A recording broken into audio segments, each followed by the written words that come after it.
যুক্তরাষ্ট্রের প্রাচীন মিত্র ইউরোপের ভবিষ্যৎ নিয়ে তীব্র সতর্কতা বার্তা দিয়েছেন মার্কিন প্রেসিডেন্ট ডোনাল্ড ট্রাম্প প্রশাসন।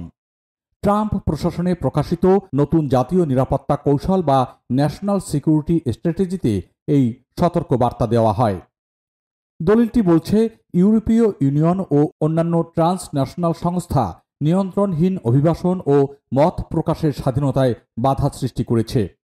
এভাবে চলতে থাকলে আগামী ২০ বছরের মধ্যে ইউরোপ চেনা যাবে না, এমন দাবি তুলেছে হোয়াইট হাউজের কৌশল দলিল।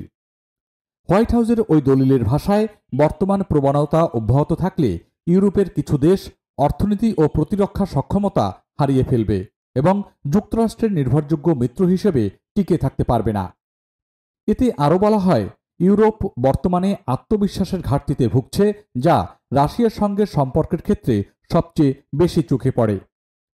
রাশিয়ার ২০২২ সালের ফেব্রুয়ারিতে ইউক্রেন আক্রমণের পর শুরু হওয়া যুদ্ধ নিয়ে দলিলে আরও বলা হয়, ইউরোপের দেশগুলো রাশিয়ার তুলনায় সামরিকভাবে এগিয়ে থাকলেও তারা রাশিয়াকে অস্তিত্বের হুমকি হিসেবে দেখছে। একই সঙ্গে সাম্প্রতিক সময়ে ইউক্রেন যুদ্ধে দ্রুত অবসানের একটি প্রস্তাব দিয়েছে ট্রাম্প প্রশাসন, যা ইউক্রেন ও ইউরোপীয় দেশগুলোর অংশগ্রহণ ছাড়াই রাশিয়ার স্বার্থকে প্রাধান্য দিয়েছে বলে সমালোচিত হয়। জাতীয় নিরাপত্তা কৌশলে বলা হয়েছে, ইউরোপের কিছু সরকার অবাস্তব প্রত্যাশা নিয়ে যুদ্ধ পরিচালনা করছে, অথচ তারা নিজেরাই অস্থিতিশীল সংখ্যালঘু সরকার দ্বারা পরিচালিত। দলিলের আরেক অংশে দাবি করা হয়েছে, ইউরোপের জনগণ যুদ্ধের অবসান চাইলেও তাদের সরকার গণতান্ত্রিক প্রক্রিয়া উপেক্ষা করছে। একটি বিতর্কিত অংশে বলা হয়েছে, কিছু নেটো সদস্য দেশ কয়েক দশকের মধ্যেই ইউরোপীয় নয় এমন সংখ্যাগরিষ্ঠ হতে পারে। তখন তাদের সাংস্কৃতিক ও ভূরাজনৈতিক অবস্থান যুক্তরাষ্ট্রের সঙ্গে আজকের মতো থাকবে কিনা তা প্রশ্ন সাপেক্ষ। দলিলটি ইউরোপের মত প্রকাশের স্বাধীনতার হ্রাস নিয়ে উদ্বেগ জানায়, যা সহ রাষ্ট্রপতি জেডি ভ্যান্সের জার্মানিতে দেওয়া এক বক্তব্যের প্রতিধ্বনি।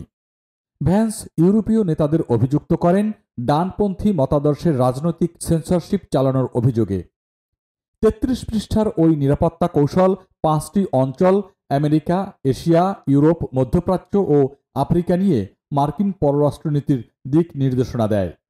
দলিলটিতে বলা হয়েছে, ইউরোপে কৌশলগত স্থিতি ফিরিয়ে আনা এবং নেটোকে চিরবর্ধমান জোট হিসেবে না দেখানোর লক্ষ্যই এখন যুক্তরাষ্ট্রের অগ্রাধিকার। তবে শেষে দলিলটি স্বীকার করেছে যে, ইউরোপ যুক্তরাষ্ট্রের জন্য কৌশলগত ও সাংস্কৃতিকভাবে গুরুত্বপূর্ণ।